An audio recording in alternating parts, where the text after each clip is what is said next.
Hi everyone. I hope everyone had a good weekend. It was Derby weekend, so I hope that your horse won. Mine did not win. For my literacy inquiry project, I wanted to talk about differentiation because I am interested in using the differentiated method of teaching because it aligns more closely with my goals of helping students learn better because differentiation emphasizes not using a one size fits all method of teaching that many of us probably grew up with in elementary school. Because I understand that every student is unique and different. Everybody learns differently, and I don't, especially with reading and writing, that is a passion of mine.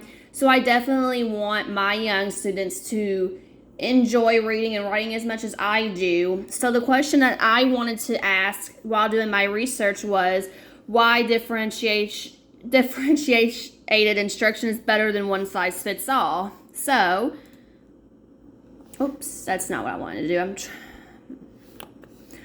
I was trying to go to the next slide, but that didn't work, so we'll just do it this way. So what is differentiated instruction?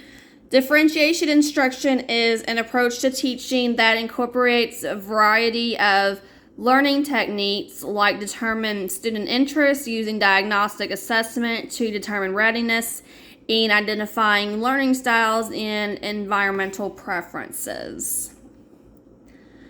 So one of the articles I read was how does changing one size fits all to differentiated instruction. This was from as article review or journal review of research and education. So this basically talks about the No Child Left Behind Act that came in 2001 during President Bush's reign of presidency. So this study took place during 2001 through 2015. It was implemented because too many teachers were using the one-size-fits-all method of teaching, and students who needed extra help in reading were not benefiting from the one-size-fits-all method of teaching. So I don't know if you all remember, but I do remember in about 2001 and the year 2002, that's when we started doing our my school called it the CATS testing, and that was a very big deal. When I was in elementary school, CATS testing was. So usually took place in like March or April, and the month before we would usually practice and do practice of what would be on the CATS test. So I think every county, every school has their own version of the CATS test. I'm not really sure what it's called now off the top of my head, but I know that standardized test scores is a very big thing, especially for teachers, because basically that determines how well your students are learning, and the better your students do on the test, the better you look as a teacher. So from what I understand from this article, basically the one-size-fits-all method just was not really working for students, and it showed on the test scores. So when research was conducted to see how the differentiation model worked, researchers found that differentiation is described as what is taught, how learning is structured, and how learning is assessed by the physical learning environment. The one-size-fits-all method was eliminated from many classrooms after the No Child Left Behind Act was created, and that's probably because the test scores were reflecting that the one-size-fits-all method just was not working for many students. And we'll get in another couple of slides, we'll delve further into that.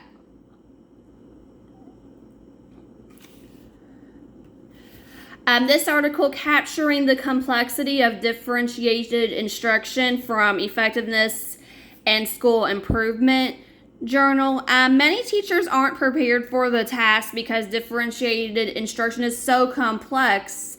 And while I do agree with that, because when you are trying to teach 10 to 15 students and each one needs a different level of teaching method, it can be a little daunting, but at the end, I do think it is more beneficial to the students if you just take time to kind of see, where each student is at, and how they learn better, maybe even pairing those together so you can teach them together. But anyway, the article goes to talk about how many teachers aren't prepared for the task because differentiation instruction is so complex. The article states that activities should be purposefully differentiated to meet the needs of each individual student. Teachers are expected to analyze assessment data and evaluate student progress and set challenging goals based on the curriculum and student needs. And I think we can do this by, at the beginning of the year, maybe testing the students, just get them a little practice to see how well they do. And then maybe give them that same one at the end of the year just to compare where they were when they started the school year to where they are now in this school year. All right, this article, Differentiated Instruction Making Informed Teacher Decisions. That article was from I forgot to put it on here, but that was from the reading teacher. Or let me go back on my thing and my...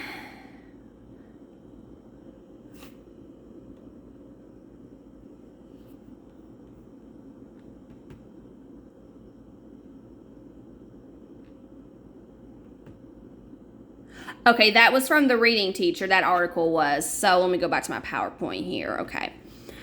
Okay, so differentiated instruction, making informed teacher decisions. It stresses how mainstream differentiation has become in our classrooms.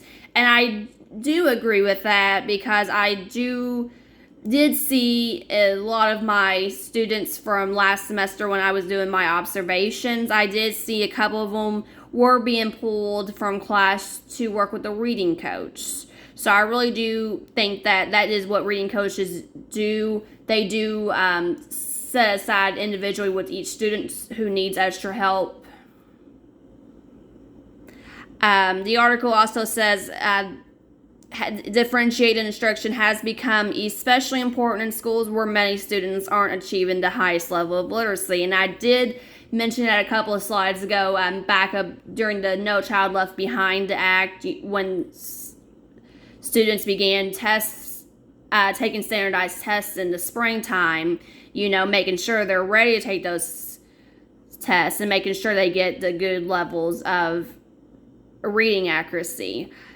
Students learn, and the article also mentions that students learn better when their instruction is differentiated rather than using a one-size-fits-all method of teaching, and is also essential to honoring diversity. And I'll go ahead and brings me to my conclusion that differentiated instruction, from what I found on all three of the articles, is that it is beneficial to students who struggle with reading. It is beneficial to ELLs, English language learners, and even though differentiation instruction is complex, it is better for the students.